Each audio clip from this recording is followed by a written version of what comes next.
guys to another YouTube video. My name's Uzma and this is Leena. We are currently in our Airbnb property here in Dubai. And if you guys don't know, we are 23-year-old short-term rental business owners. In this video, we're going to be showing you how much this property is going to generate for us and also how you guys can replicate something like this too. Stay tuned.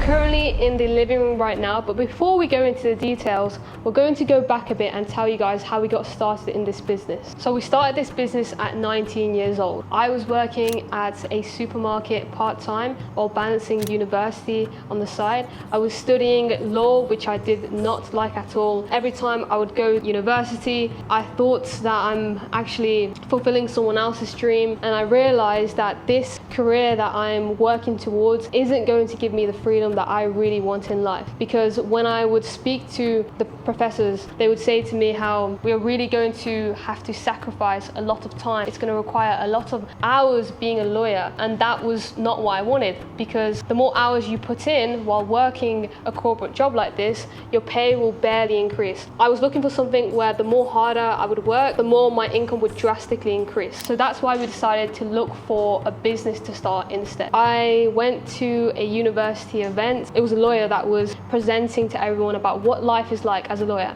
And I raised my hand and I asked, what's the work-life balance like? And bear in mind, I was just 15 years old here. She looked back at me and she started laughing.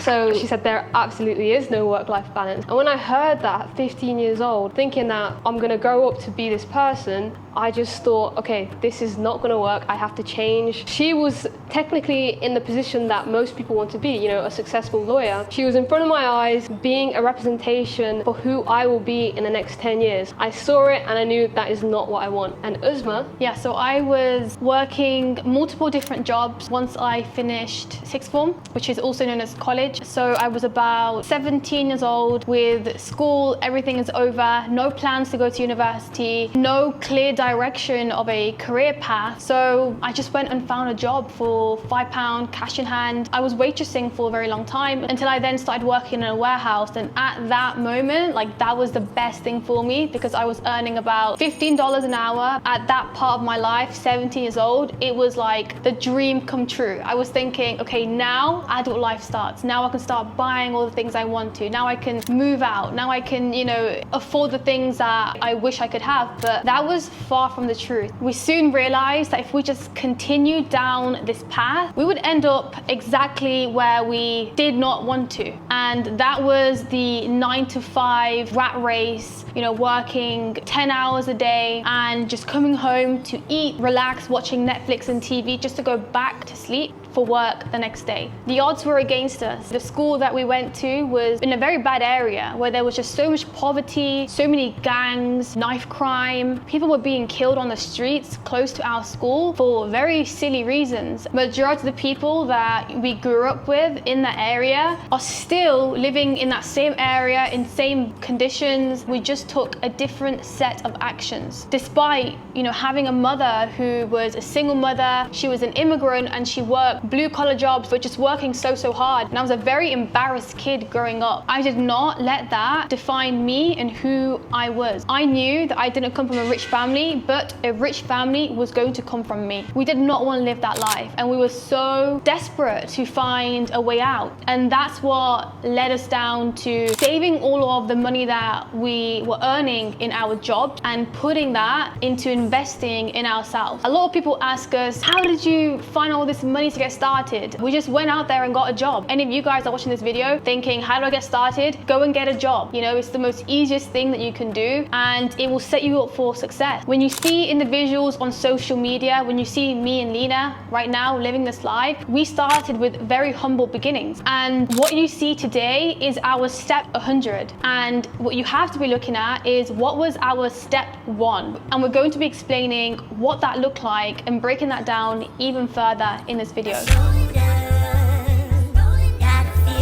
So you guys saw in our previous videos that this property looked horrible, but we have fully transformed this place into a luxury home away from home. Prior to renovating this unit, it was not going to generate anything on Airbnb. But after we've come in, we've furnished the place, we have renovated it to high standards, it's now going to generate over 100k a year.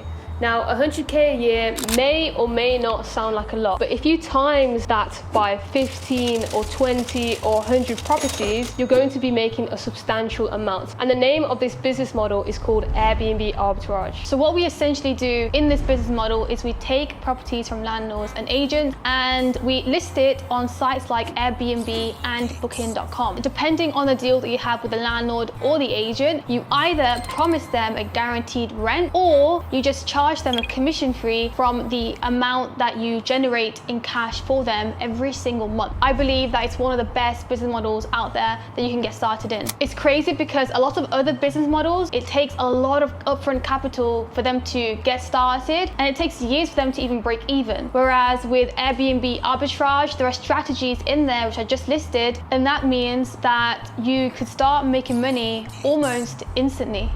So guys, I'm going to show you around the living room space. We have a large sofa right here. This could probably sit around 10 people on here. In Dubai, it is a very competitive market, so it's so important to have a unit that's going to stick out. In Dubai, there is only 400 units that sleep over 10 people, and altogether there are over 50,000 units in Dubai. So being able to sleep more people will really allow you to have an advantage in the market, which is exactly what we've done here. So moving on now, we did not furnish this unit ourselves. We got a furniture company in, we got maintenance guys coming in. Of course, it did require a few revisions from us because we want to make sure that the apartment will match our brand. We've learned a lot from our other properties. We've learned that there's no point having real books as decoration pieces because they just get ruined. So we've done this instead to make sure the property looks good, but also we don't have to constantly replace the items. So that brings us to the dining area here, and if any of you guys remember on Instagram, we posted which frame should we go for, and you guys told us to go for this one, and that's exactly what we've done. So thank you to all of you guys that follow us on our social medias and helped us out with decorating our unit. And if you want to help us decorate our next Airbnb, then I'm going to link our social medias down below somewhere here. So we have this huge dining table here which is seating 8 people right now, but we do have an extra 2 chairs available in the storage unit if any of our guests may need it. The last important feature of this room is that we have 2 sofa beds right here, which you probably would have never guessed. They are actually so comfortable, and we also have a lovely chessboard here too. Now, the reason why we went ahead with 2 sofa beds again is because we want to sleep as many people as possible. To have a furniture piece that does 2 things at the same time, for example, it sleeps people and it's also used as a lounging chair, just really helps us to maximize on each item that we purchase and also maximize on the amount of space that we also have in this property. So I feel like we've done really well in this living room. Let us know in the comments also below how you guys think that we did.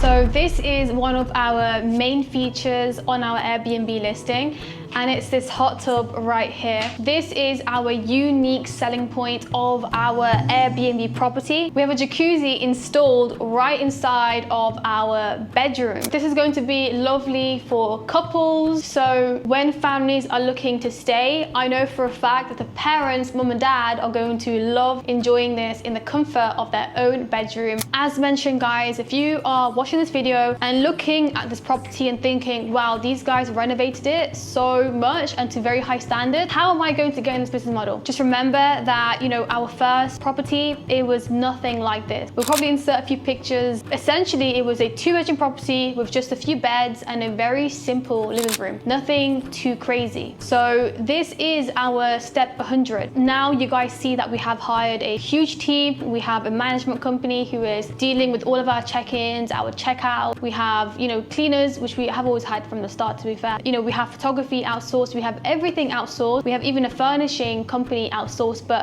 starting out, we did everything ourselves. We had laminate flooring all over the kitchen, we did that ourselves. We built the beds ourselves, we painted the walls ourselves, we did the wallpaper, we did everything from top to bottom. But the great thing is that gradually, slowly but gradually, we built our portfolio up from 1 to 2 to 3, etc. And it was after our second property that we finally quit our jobs. And I believe that was the catalyst of all the success that you guys see today. It was a success that led us to living here in Dubai, doing amazing things for our family. We are very family orientated people. Our main drive was always to provide and give back to our family. Did we have to take on the responsibility? No. But I believe that if you don't have a strong why, you'll forget why you started in the first place. So it was just building block after building block and just stacking all the wins one by one, which just compounded over time. Just understand that all of this comes with patience and delayed gratification. And whilst watching this, just have a little bit of perspective.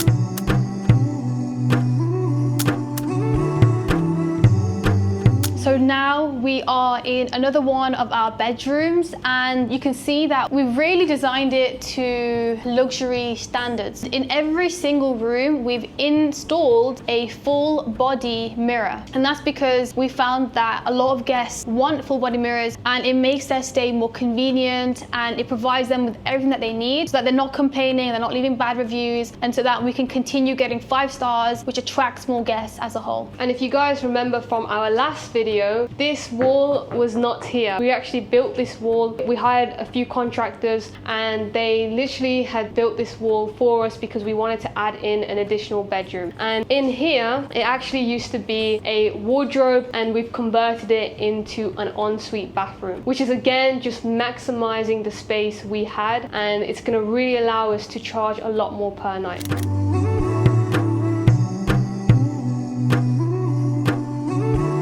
So we are in the next bedroom, guys. You can just have a look at the details from the wall art and how it complements the color of the bed, the side lamp that we have here. And we've also gotten wall paneling here as well to complement the rest of the room. We're getting this property to be managed by a management company. They will be charging us 10% of our revenue every single month. And the reason why we've decided to get that in place is because it does not make sense for us at this very moment in time to manage the properties ourselves. Most people that start an Airbnb business fall into the trap of trying to do the cleaning, maintenance and everything else when it does not make sense, because you're not able to focus on actually growing the business. So guys, the reason why this business model is probably the best in the world is because it does not require you to actively be here in the property. When we first started the business, we onboarded a cleaning team, we had a maintenance team, and we were working alongside our VA to manage the guests. And you guys can also do this too, and you've got a power team around you. And when you delegate in this way, you will scale this business further.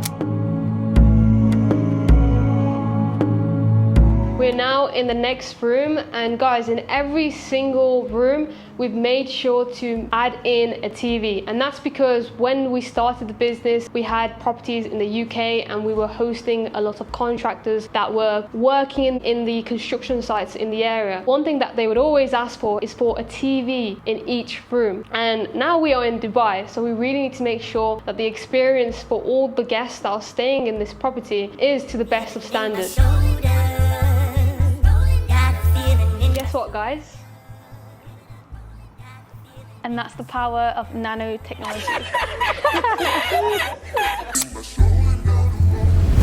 So we are currently right now here on the balcony of our property, and we're overlooking the city view, and it's just heading towards sunset right now. And if you guys are wondering how you guys can get started in this business, I'd recommend that you guys first look inside your own country. Maybe look at your own city, maybe nearby cities in your country too. If that doesn't work out, it's not the end of the world. It's not the business that makes a successful business owner, it's the business owner that makes a successful business. So in situations where things aren't aligning, and for example, if your country does have regulations restrictions, there are definitely ways around it. You just have to get resourceful. Just for example, me and Leena right now have our property going live in Dubai. We are actually going to the Red Sea tomorrow, and you guys probably would have seen the vlog come out already by the time this video gets posted. And just goes to show that whilst our property is going live and all these things are happening right now, we have a photographer in the property also taking pictures of the property so that we can get it live. All of this is going to be happening whilst we are away in a different country, in Saudi Arabia, and all of that is possible, and you are able to do it remotely. Don't let the restrictions in your country or any laws, regulations get in the way of you starting this business anywhere. And we have students ourselves who invest from, let's say, the UK in Morocco or in Egypt or Albania, many different countries that you guys can get started in. So don't let that be a limiting belief for you. So on the topic of property managers, that is exactly one of the strategies that you could get started in with Airbnb. You have the rent-to-rent model, as I mentioned earlier, where you guarantee the property rent, and there's also the co-hosting property management route that you can take. Whilst the rent-to-rent does cost you a few £1,000s to get started and set up, the co-hosting route, you can get started with straight away with very little fund in your pocket, and in this economy it's very, very desirable. A lot of landlords in this economy are not making a lot of profit from their rental businesses. They're just getting capital appreciation on their property, and with the rise of interest rates and all these additional costs, it's getting hard for them to keep their property. And when you come in and are able to take on their property